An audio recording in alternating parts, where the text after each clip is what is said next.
Thank you so much for joining us at our new time slot, 5:30. I'm excited.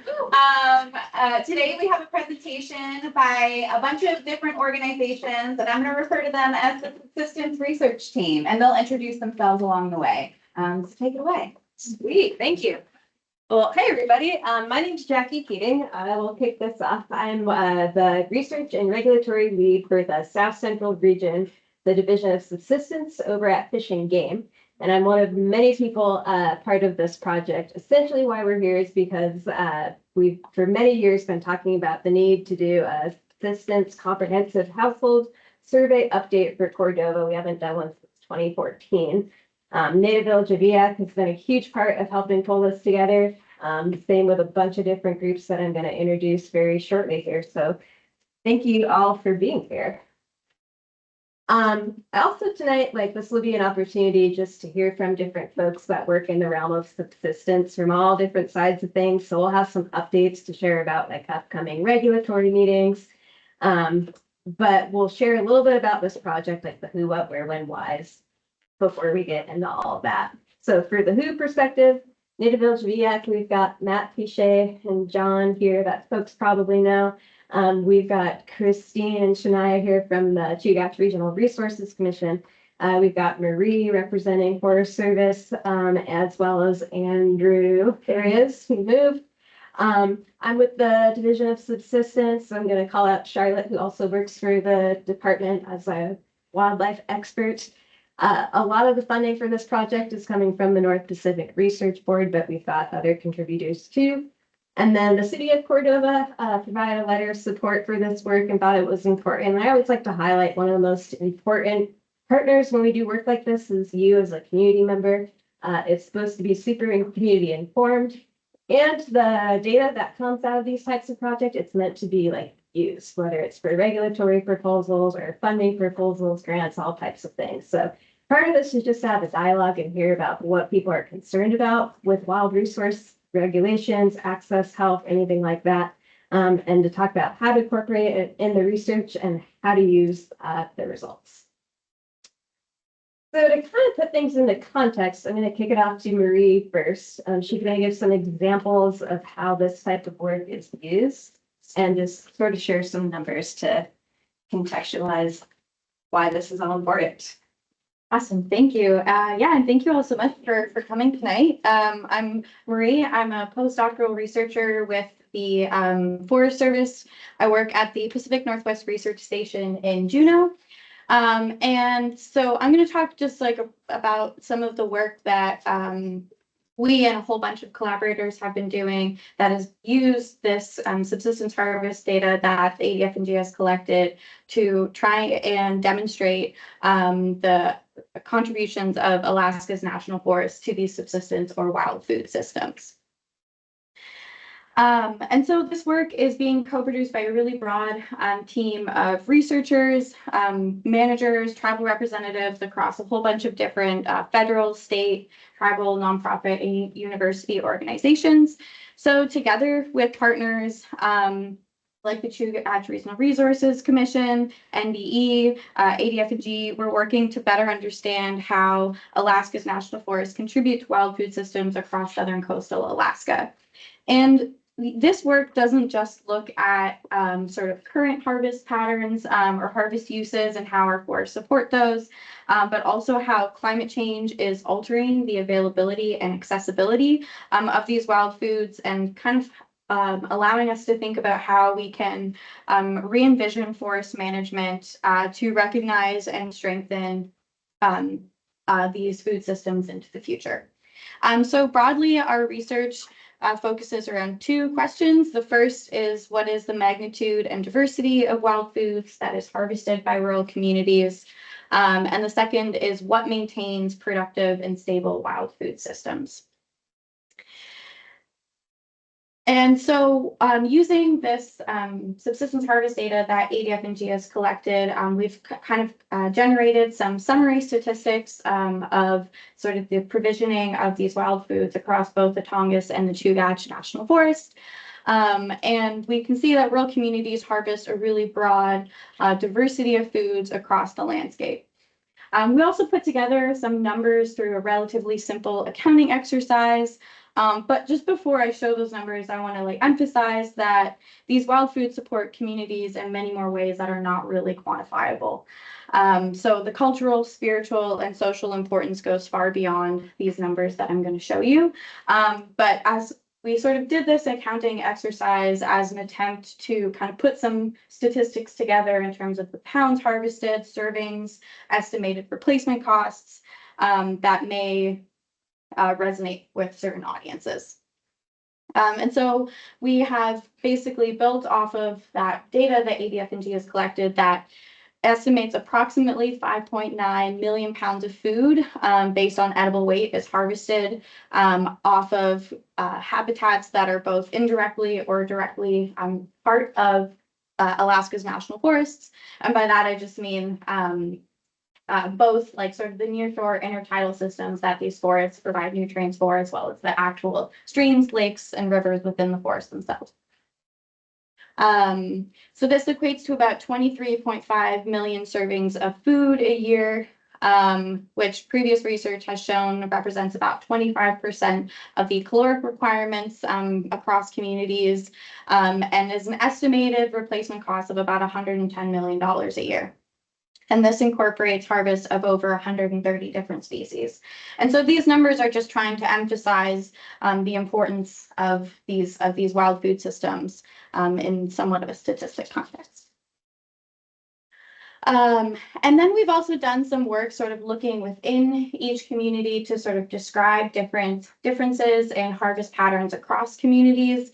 And through this work, we've really shown or highlighted that access to these diverse foods across multiple different habitats provide more consistent harvest over time. And so we've done that by looking at both spatial harvest patterns. So this is just a sort of representative diagram of those harvest patterns across wild foods from here in Cordova, harvested across all the those four sort of major habitats. And we can also look at those harvest patterns over time. And so this is just like from a distribution of harvest over the course of the year here in Cordova, and we can see how that harvest sort of varies across those different habitats as different foods become accessible at different times of the year. And so collectively, our work that utilizes data from these subsistence harvest surveys emphasizes the importance of Alaska's national forests beyond just timber or recreational resources, and that it's really important to develop management strategies that maintain access to diverse harvest opportunities across these different habitats. And it also highlights that different communities, or that each community has unique harvest patterns. And so any effective management for these wild food systems requires that we work really closely with local communities to develop or co-stewardship approaches to managing these wild food systems. Well, that I have. And pass it on to Ben. All right. Well, hello. I am Christine Brimmer. I work for the Chugach Regional Resources Commission, that we often call CIRC, and I am the Tribal Fish and Wildlife Coordinator. And this is my coworker. Hi, I'm Shania Tanafi. I'm also from Nanwalik, but I am the Tribal Special Projects Coordinator for CIRC. So I'm just going to introduce CIRC and let you know a little bit about our mission, and then I'll turn it on over to Shania. So the Chugach Regional Resources Commission, or CIRC, has been around for 40 years, and we have been proudly serving the Alaska Native villages of Prince William Sound and the Lower Cook Inlet regions of our South Central Alaska region here, which include the Native villages of Eyak, Chiniga, Nanwalik, Port Graham, and Tatilik. And then we have the Chugach and Valdez Native tribes. So we have 7 tribes. And since 1993, CIRC has been authorized by a member of our tribe to carry out natural resource management activities and act on the behalf of our member tribes related to traditional use areas encompassing South Central Alaska, which we call the Chugach region. CIRC has been a leader in tribal and natural resources issues in Alaska and most especially in South Central Alaska, or South Central here. Our organization's been involved in research, monitoring, and restoration projects resulting from the Exxon Valdez oil spill, working with our tribes in oil spill areas. And since then, we have expanded to include playing a leading role in management of subsistence, harvest and migratory birds, shellfish, aquaculture, and ocean acidification research, subsistence resource management, tribal natural resource education, climate change, marine mammal conservation, and management and food sovereignty. And CERC focuses on cultural competence, historical recognition, and economic development through natural resource-based activities. And our mission is realized through community need assessments, strategic planning, and facility expansions. We highlight community achievements, including innovation projects and significant advancements across various villages, guided by the wisdom and to always consider the past, present, and future in decision-making. Our organization's mission is to promote tribal sovereignty to protect the traditional subsistence ways of life for our tribal members through the development and implementation of tribal natural resource management programs to ensure conservation, sound economic development, stewardship of natural resources in our traditional territory of the Chugach region. I don't think. Yeah, just went ahead. Wait, can I use it? Oops, I'm sorry. It moved on there, not my computer. We work for like we said, we work for CERC's Tribal Fish and Wildlife Department. And our department focuses on ensuring that the 7 regional tribes are the forefront of our natural resource decision-making processes in ways consistent with cultural traditions.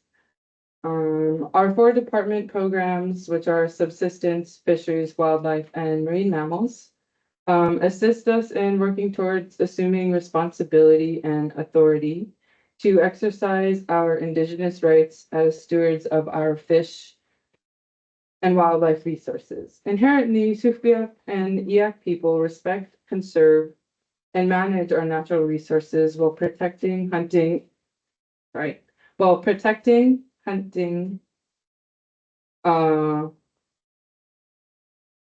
the word is a little messed up. While protecting, hunting, and using traditional uses and local and habitat based on our knowledge and appropriate scientific principles. The Tribal Fish and Wildlife Department has 6 skilled members who support all 4 of our programs.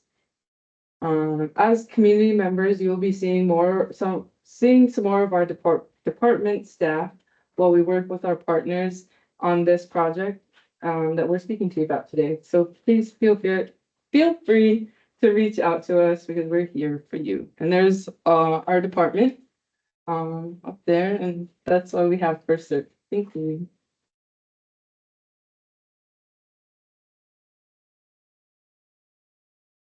Hi, everyone.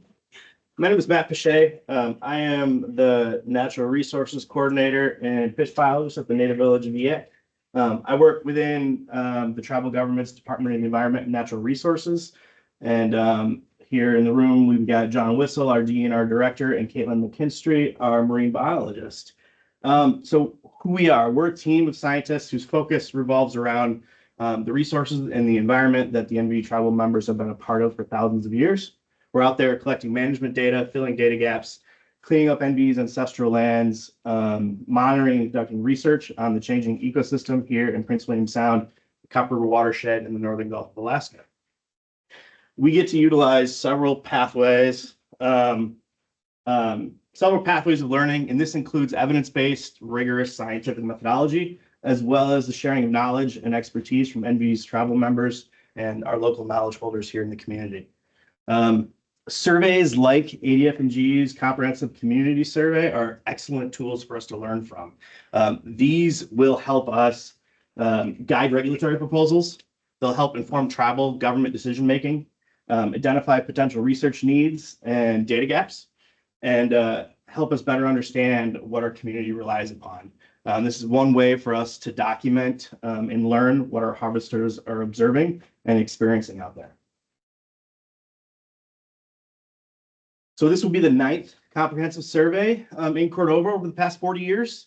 As you can see, there was a slew of them after the Exxon Valdez oil spill, and then they dropped off a little bit with a 10-year gap and an 11-year gap between the last few surveys. As we move forward with the survey, it's critical that the data be comparable across study years. This lets us gain as much information as possible about the presence and absence of variability in our local harvesting, any unmet needs, and local food security provided by the lands and waters within NVE's traditional use area. Just a quick example, and there'll be a great slide on this later in Jackie's presentation. Here we have sockeye, it's mostly sockeye and coho salmon. In terms of what our community relies upon for salmon, the 2014 survey, it obviously shows that our community is heavily reliant upon sockeye salmon. But as soon as you take commercial home pack out of that, our most important salmon resource becomes coho. So there's this really interesting information that you can gain from this, and a lot of that has to do with access and whatnot. So yes, sockeye are crucial for the food security of this community. So are coho, and it's that type of thing that we get to learn from doing these types of studies. So what are we interested in? Local food resource use. Not everything's up here. This is pretty low on the berry count, but this is what I had quickly on my computer. I love the one down on the left. You got coho salmon and a bunch of mushrooms. So I mean, this is like fall in Cordova right now. This is what we're all out there getting. So we don't care how your wild food was harvested, whether it be commercial home pack, subsistence harvest, or sport harvested. If it winds up in your freezer or on your shelves to be consumed by your household, we want to be able to document that. We'll use a simple random study design to estimate use for the entire community. And the ADF&G Division of Subsistence has been refining these surveys over the past 40 years. And Jackie will get more into the nitty-gritty on study design and how community members can get involved. Thanks. Matt, what is meant by commercial home? That's fish that commercial fishermen, commercial threat holders retain and bring home and feed their families with. It's included in our subsistence. Well, thanks, Matt. That was a really great explanation of what all this is. So I don't even know if I need to speak anymore. For coming. Again, my name's Jackie. I work for the Division of Subsistence, and a very quick overview of who we are. We're essentially the social science research arm of the department. And we exist because under state law, there's a priority for when there's a harvestable surplus of fish or game that there be sufficient use of those resources before there's other uses of it. So we provide research and information so that regulatory bodies can make decisions about what that looks like.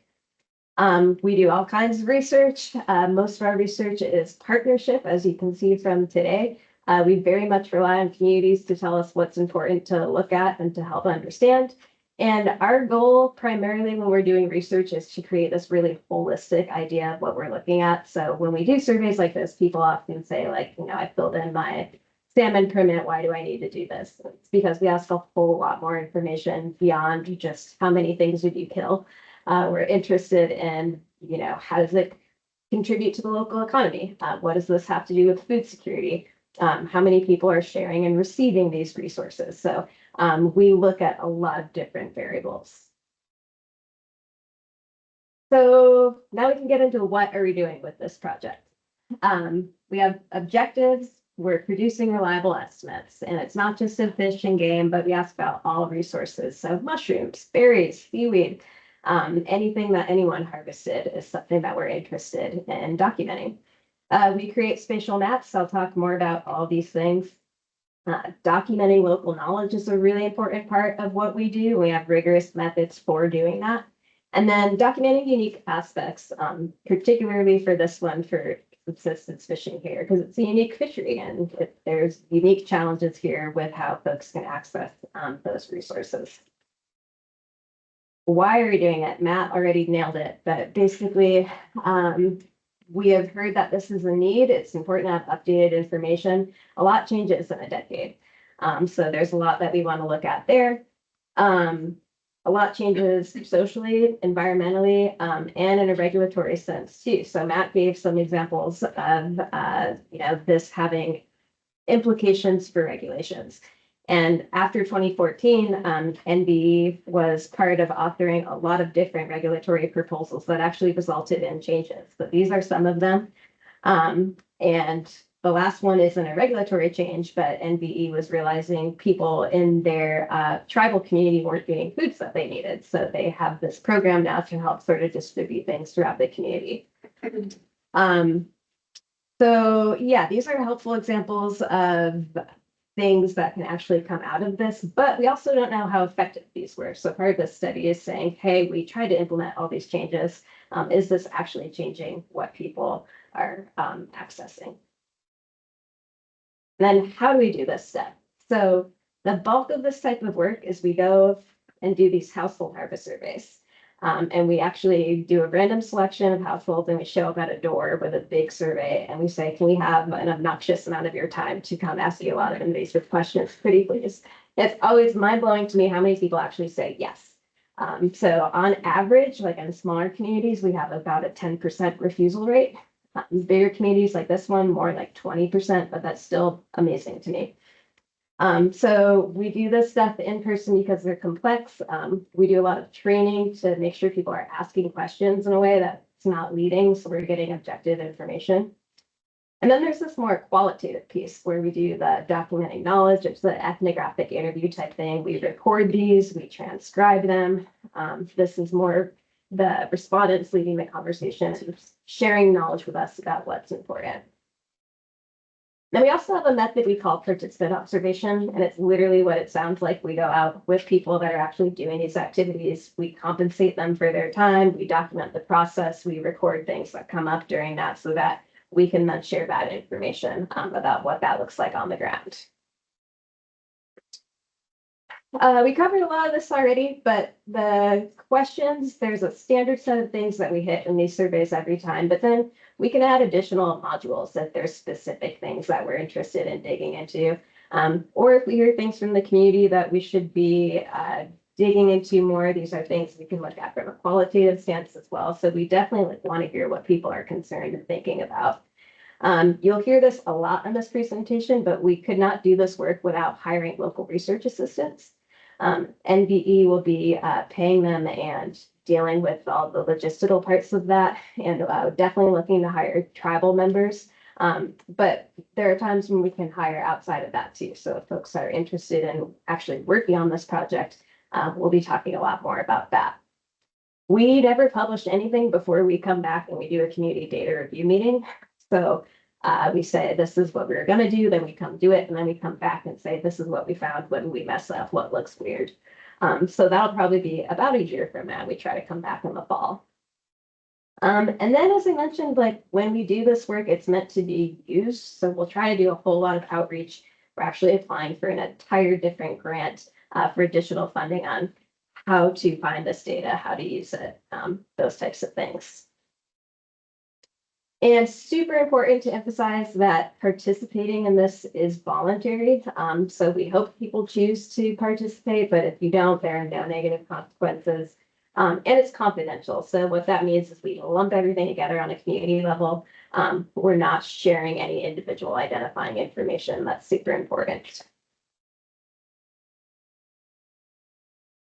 And then these are some examples of some of those additional contextual things that we look at in a survey like this. So we call them comprehensive surveys because they're comprehensive for multiple reasons. On the one hand, they're comprehensive because we're asking about all resources that anybody could harvest. But then we get into all this other stuff, like how many people are in your household? What's the age range? We certainly ask about harvest amounts, but then we look at seasons of harvesting things. We look at the methods of harvesting things. Matt brought up the important example of home pack versus other methods. Sharing of wild foods is a really important one. So we're asking, even if you didn't fish last year, did you receive it? Did anybody give you some? Did you share it with somebody else? To give an example of why that's important, if we have a regulation that says you can take one moose this year and that's it. If we look at a community where it's like 90% of households use moose, but one person harvests it, that allows us to talk about the implications of what that regulation might be if there's a widespread reliance on that resource. And then being able to collect this additional information that's kind of this contextual, like you just told us what you harvested. Is that less than you normally take or about the same or more than usual? So that when people tell us something, we can kind of characterize it more than just the singular snapshot. And then we do ask economic and income information. Again, this is really important to understanding the whole subsistence mixed cash economy.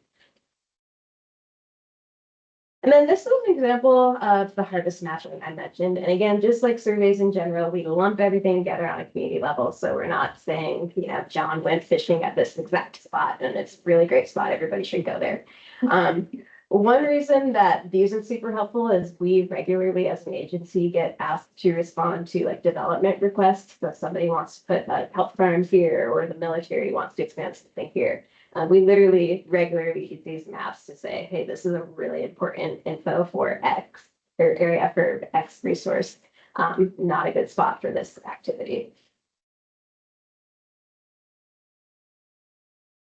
Let's see. These are some examples of when we all got together here last year of additional questions that we were all kind of talking about might be important to hone in on, but think about things like rising costs of participating in these activities, like is fuel more expensive to buy, is equipment harder to maintain? Things like berry crop failures, is that affecting like the bears that you have in town? Someone brought up the importance of looking at marine mammal abundance. So this is just kind of like to get people's thoughts turning at the end in case you have any ideas you might want to share with us. All right, when and where? We're doing them here in Cordova. And then this is a rough timeline. So this winter, probably January, end of January into February is when we'll actually be going door to door doing these surveys. We'll come back in the summertime, do that participant observation, probably some more ethnographic interviews too. Like I said, around this time, again, we can all meet here, same time, same place, go over the draft results, and then about a year later, everything's finalized. It's a really big report. We usually produce like a smaller, more digestible summary and get those out to the community too. Sweet. So now I have a couple examples of what the 2014 data looked like, just so you can get an idea of some of the things that we can glean from these types of studies. This one looks at what we call pounds usable weight. So we've got like conversion factors for every resource. You harvest a salmon, about how many pounds of food does that actually translate to? So you can see salmon's super important, almost 40%, and then large land mammals are about 35. And if we look at it from a numbers perspective, like, yeah, those two make up really important segments. But that's why we also collect info on like percentage of households using, because it's not just about harvest weight. There are a lot of really important things that might be harvested in smaller quantities. This is a way to look at change over time. Matt mentioned how many study years that we have here for Cordova. So there's two big things that jump out about this. One is that this is the overall per capita harvest. And we use per capita as a metric because it's a sustainable, it's a consistent way to look at it over time. And so the population might go up and down, but this is on average, the pounds per person that is harvested in a given study year. So you can see it's about like 120-ish in 2014, which is kind of lower than most of the previous years. But then we can also look at composition through this. So did it mostly come from salmon? Did it come from large land mammals, something else? Are things shrinking in different categories? And with these, as always, it's important to emphasize these are like 1 year snapshots. So they reflect unique circumstances of whatever's happening in that year. So maybe there were fisheries closures, maybe a hunt was closed for some reason, whatever it might be. So that's why it's really important to do these at regular intervals so we can kind of look at trends. And then this is an example when I say we ask about use. So basically, if it's in a blue bar, it's the percentage of households in 2014 that harvested that resource category. And then if it's in orange, it's the percentage using. And almost across the board, we always see that use bar is higher. That's because people are sharing stuff. Sometimes it's a much bigger difference. So if we look at like large land mammals, you'll see a much bigger difference in the percentage of households that are harvesting versus using, because you need different skill sets, different specialized resources to go out and do that thing. Whereas vegetation, we often see it a lot closer together, or sometimes even it'll be more households that are actually harvesting compared to using. And then this is the point that Matt brought up, and I'm sure it will be a hot topic in this upcoming research when we come back to talk about the findings. But this is looking at the total pounds harvested of different species of salmon by gear type, and we include in that removed from commercial catch or home pack. And so that's the blue. You can see for sockeye, like Matt pointed out, the mix out more than half of the take that comes from that particular method of harvest. So that's really interesting because it's significant here. But as I'm sure we'll talk more about in the future, there are various challenges with people accessing under subsistence regulations too. And then this is just one other example of search and harvest area mapping. This doesn't tell us too terribly much because it's literally every single resource lumped together, but it does kind of give you an idea of just like the areas that people traveled and used during the study year. When we do this work, we're interested in anywhere anyone goes and anything anyone harvests in state. So sometimes you'll see resources that pop up that aren't here locally. And same when we map. So somebody like went to fish closer to the Kenai. So that's why that type of thing will show up sometimes. Where can you find this stuff? So as I said, we're going to do a whole lot more outreach about this, but there's two main places where you can go find all of the information available. Anytime we publish one of these big technical papers from a study like this, it's available on the Fish and Game website. We also have what's called the Community Subsistence Information System. And any quantitative data that we have from any of these types of surveys is fully available on there for anybody to download. Again, it's at the household level, so no individual identifying information, but that's a great place to find it. And then before I wrap up about this project and getting involved, we wanted to talk a little bit about one of the ways that these data can kind of come into a real world scenario. And one of them is the regulatory processes. And so I just wanted to share a very short overview of things coming up on the state side. The main one is that Board of Game for this region is happening in March. It's taking place in Kodiak. I'm putting you on the spot. Is there anything else you want to say about it? No, Great. come on down. Yeah. If you have questions about proposals, ask Charlotte. Cool. Since Kodiak is not exactly a hop, skip, and a jump from here, there's ways to participate telephonically if you're interested, and I can help you navigate the process. Awesome, thanks. And then Board of Fish was just here last winter, so it'll be a couple more winters before this region pops up again. But I'm gonna pause me blabbering on and hand it over to Andrew for a moment to talk about applications on the federal side. Yeah, howdy, I'm Andrew Sanders. I'm the Subsistence Program Manager for the Chugach National Forest. I'm here in Cordova. You can find me at the Forest Service office up on 2nd Street. And I just want to put a plug in for the Fall South Central Regional Advisory Council meeting for federal subsistence. So this is a lot like Board of Fish and Board of Game, but it's for federal subsistence. The meeting will be in Anchorage this year, but there is a call-in option, and there's actually a Microsoft Teams option as well. You can find that info at the website up there. And there are a number of proposals affecting Cordova and Prince William Sound that will be discussed. And so if you have feelings about any of these things or thoughts, opinions, knowledge to share, it would be great if you could submit a comment ahead of time or speak during the meeting when they are considering these. So the first one is very administrative, but it does affect how the district ranger here in Cordova can open and close the season or change antler restrictions or sex restrictions or things like that during the middle of a season. And sometimes in an emergency, it can be very valuable for him to be able to make those decisions quickly and locally. And so that's why I included that one on there, even though it's a statewide one.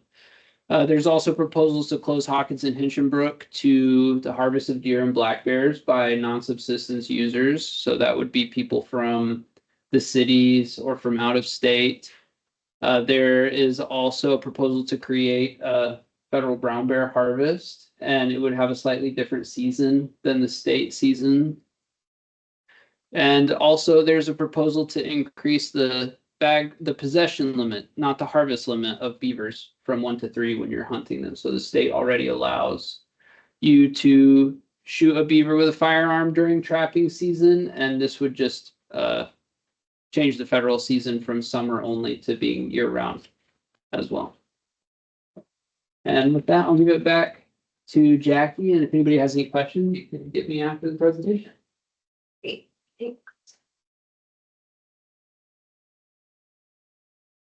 Cool. So getting involved in this project. One way to do this, and we can share a link or this will be online, but anybody that's interested in this work, please feel free to share the recording of this presentation. Informing research questions. So I'll ask if folks have ideas after this, but the whole project team introduces themselves. So if you have ideas and you know these folks, please share them. We'll be kind of developing the final survey probably by December, early December. Becoming a local research assistant. Matt, do you want to say anything about that? Put you on the spot. Yeah, feel free to come talk to me at NVE, myself or John, and we will be doing some hiring for that. I'm not exactly sure how or when it's going to roll out, but yeah, feel free to come talk to us, or if you know of anyone that might be interested, share the information. Sweet. And we're having that meeting on Monday as well for everybody. Great. Please share what. We're gonna have a similar kind of a wrap up at the end of the week on Monday at the Cordova Center at 5:30. Anyone interested in being a local research assistant or interested in the process should come. I think it'll be less formal than this. Awesome. Thanks. Some snacks may be served as well. Excellent. We'll be doing a whole lot more outreach as it gets closer to when we actually do the survey. But like I said, it's a random selection of households. And so we also kind of have these flyers. So if we show up at your house and nobody's there, we'll put up a notice like, hey, you were selected, call us for a good time. We do attempt to do it 3 times. So we tell them that too. So you can ignore us, but we'll be back. So if you get selected to do the survey and want to actually do it, that'd be awesome. And telling other people to do it as well. And then it's so important for us to hear back from the community when we do this stuff. I've learned so much at data review meetings. People really help us talk through some of the findings that we're trying to wrap our heads around. So I hope that when we're back here in about a year, we see a lot of you again. And then this is just a little bit more about the local research assistant thing. You don't need to have any training in this type of work. If you're excited about wild foods, that's definitely a plus because you get to learn a lot, talk to people about all these things. Of course, they're paid. And we do a lot of training, and we do like a minimum amount of training, but folks that are really excited about this, we could do additional training on mapping or kind of anything related to subsistence or regulations. It's fun. You might even get to drive around with me. I like to bring snacks. And again, yeah, contact Matt or John. And we'll have more details about that. Yeah, in the next couple of months. Dustin is not here tonight. He's with CERC and he's kind of the co-PI on one of our big funding sources, but this is contact information for us. And one other thing I forgot to mention, but while all the data is available from these surveys online, if you download one of those spreadsheets, they look super confusing. So anybody that ever is like applying for a funding proposal or has some specific question, just email us because we can throw together tables and figures like specifically for what you're looking at, especially if you're like, you know, we're interested in kelp. We want to know how many households use it and how much weight was taken, those types of things. So reach out at any time. And that's all I had. So I'll pause, see if folks have questions or research ideas, and thanks again for being here.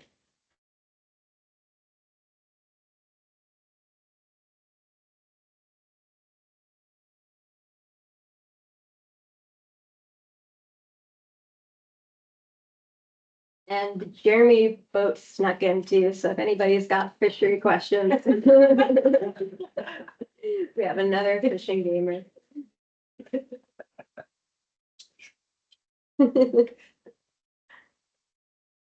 Cool. Did I miss anything? Research? See anything?